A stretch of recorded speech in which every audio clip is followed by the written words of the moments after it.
Hello everyone, this is Crota coming at you with a game between Happy and Roxas Fraer. Game 2 in a series. We'll see what's going to go down between these two players as Fraer spawns on the bottom left hand side of the map as the green Protoss. Happy spawning on the top right hand side of the map as the red Terran. Terran versus Protoss here on Shakura's Plateau. This is going to be full cross spawns, and we'll see how these players react and respawn. Both of these players should be able to get up an expansion pretty easily. Expansions very easy to take on a map like this when you have a ramp that is so close to the mining side. Players and just units in general can park their units right here, and then they can either cover the front and they can also defend the back as well if there is some sort of drop play. SCVs don't have as much to travel or as far to travel in order to start repairing bunkers on the front door, which could be the difference between a whole lot of minerals loss and the game. We'll see if Happy does open up with the similar build that he did in game 1. He should be going for a command center now. Yes, going for that command center at 12. He may be a little bit behind in terms of his resources. Nope, able to continue to just train up more and more SCVs. Meanwhile, back over here, Fraer is going for his own gateway. We should see perhaps an assimilator sometime at the 14 or 15 mark for Protoss. There we go. There is that assimilator at 15. Pretty much right on schedule. And we'll see if Happy is going to be getting some gas. No, Happy not getting gas.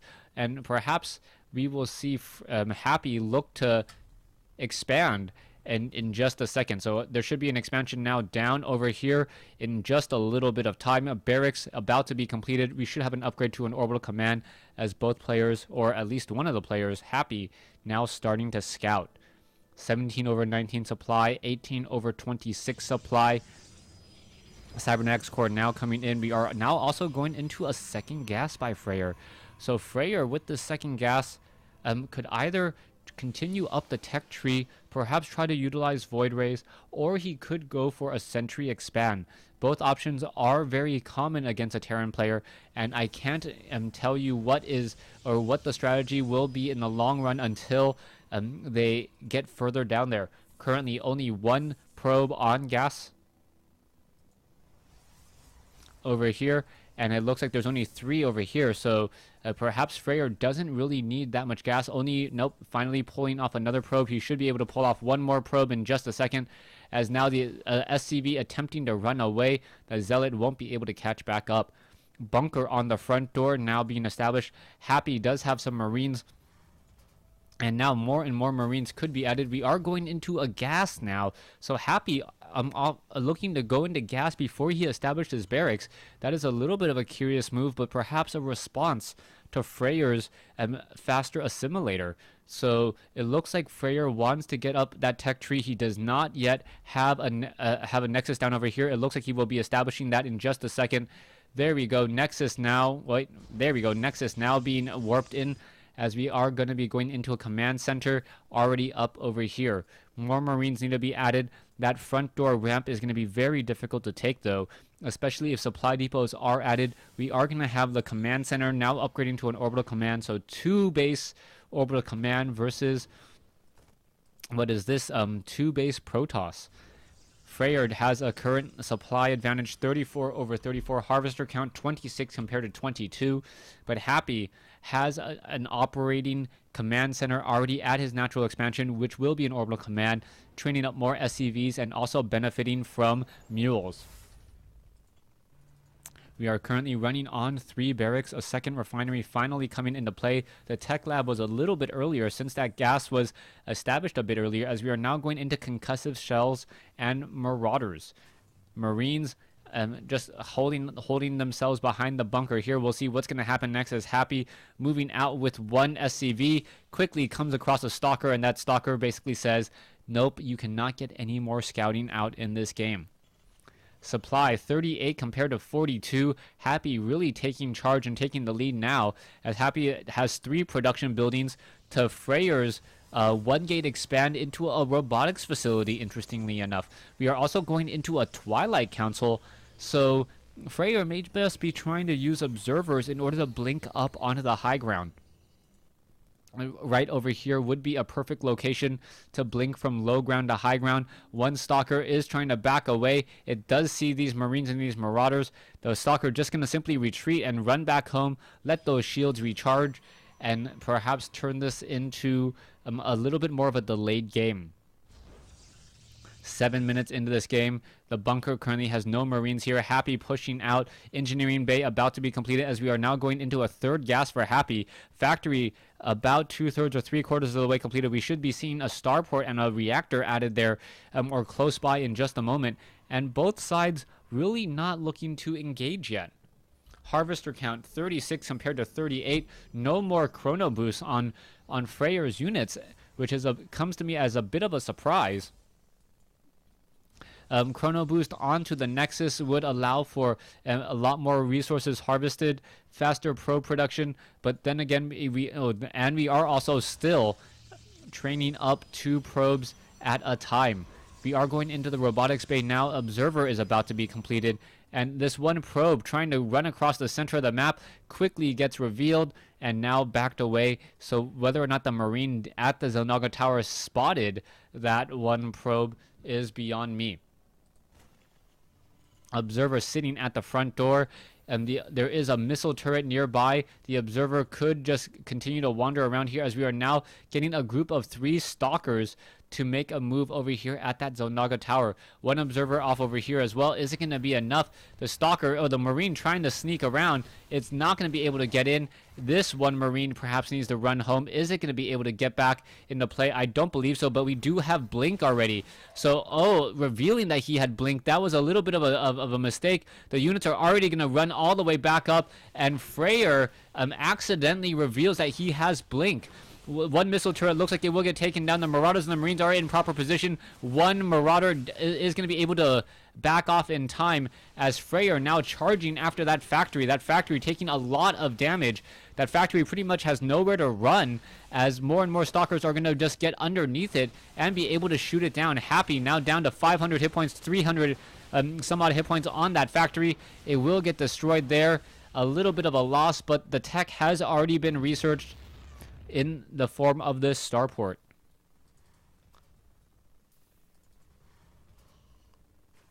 Five barracks. One training up Marauders. We are also getting some combat shield for those Marines.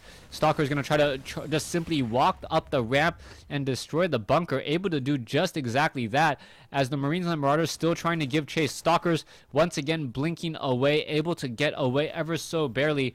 And now those units are going to be trying to control the center portion of the map. Proxy pylons in a number of locations. We'll see how much damage can be dealt. Marines and the Marauders pretty much utilizing stim a bit too much. And now, unless some stalkers and some units are actually lost, Happy is just trading energy from his medevacs in order to deal damage to the shields of a Protoss army, which is never a good sign. Third base now being established by Fraer. Fraer's expansion will get spotted here in just a moment. There's also a Marine up on the high ground now. We'll see where this Marine runs and hides to as we are getting one probe down here at the 3 o'clock expansion location. Stalker's now trying to push across, able to shoot down that Marine rather easily, and now just going to continue to chase, taking down another Marine. The Stalkers now have to be very, very careful. One Stalker is going to... Oh, nope. It looks as though it will be able to barely escape, as a drop now looks to come in over here from the high ground. So a drop now on the high ground. One proxy pylon should go down. A second one may get canceled if he's not careful, as the medevacs are now once again regrouping off to the north. More and more units are going to be going inside those medevacs. It looks as though it's going to be a 4 medevac drop, a very large drop indeed. About 50 supply here. You have 50 supply between the Marines and the medevacs. 40 supply between the Marines and the medevacs. Stalker's now looking to engage the Marines in position. The Colossi should be able to get in a lot of damage. Yes, one medevac does get destroyed. The Colossi could give chase, but really do not want to, as Fraer has a small window of opportunity to destroy an army with all of these Colossi. Those units now forced to retreat. Are the Stalkers going to be able to blink and catch up is the question. Yes, another medevac goes down, and that were some huge losses as the medevacs were nearly full. Stalkers completely taking out the center Zelnaga Tower now. We are sitting on 3 Colossi. Sentries are being added. Are we getting a 4th one? No. No 4th one as of yet. There is still one being trained up, but it is not yet on the field. We are going into Gravitic boosters for, I believe, improved movement speed on those observers, as now the Marauders looking to perhaps get in a bit of an engagement. Marauders and the Marines. Stalkers now up on the high ground, able to deal a lot of damage here. How much damage can they have? The observer is watching them very, very closely as the Stalkers look to perhaps back away. It looks like they will be able to barely escape, and no smart blinking there. One Stalker left behind. Fraer now looking to establish up his 4th base. It is going to be a 4-base Protoss versus a 2-base Terran. Harvester count 59 compared to 47. Army sizes are pretty even, but the tech advantage of Fraer or the economic advantage of Fraer may be too much if this game does go much longer. Stalkers sitting here now, just continuing to wander around. Where are they going to go? Stalkers now backing off again, as the Marauders and the Marines of Happy now looking to utilize a true all-in. All of these units should catch this all-in here. Are they going to see it in time? That is the question. I don't believe so. I believe that they lost sight of that Zelnaga Tower as the SCVs were bringing up the rear. And with so many SCVs and so many medevacs, this is going to become a very, very dangerous situation. The Colossi, with extended thermal lance range, might be able to slow this down just a bit as the units are going to engage here. Our probes being pulled. Colossi now trying to engage. SCVs just all falling apart. Colossi getting absolutely destroyed so far. And now no SCVs coming off the mineral line. Colossi trying to finish this up. There are still 2 Colossi left. The Vikings have just been able to find their game and destroy all these units as Happy executes an all-in near perfectly, and now we are in trouble. 26 workers versus 68. We are now down to what is left of this Marauder Marine army. A new Colossus is trying to be added here. We can see that there is more minerals being mined off over here, so more reinforcements are coming in, but the reinforcements may be coming in too little or too little too late, unless unless this Colossus gets taken down. Yes, the Vikings are going to be focusing it down, and there's the GG by Fraer. Happy taking game 2 in this series.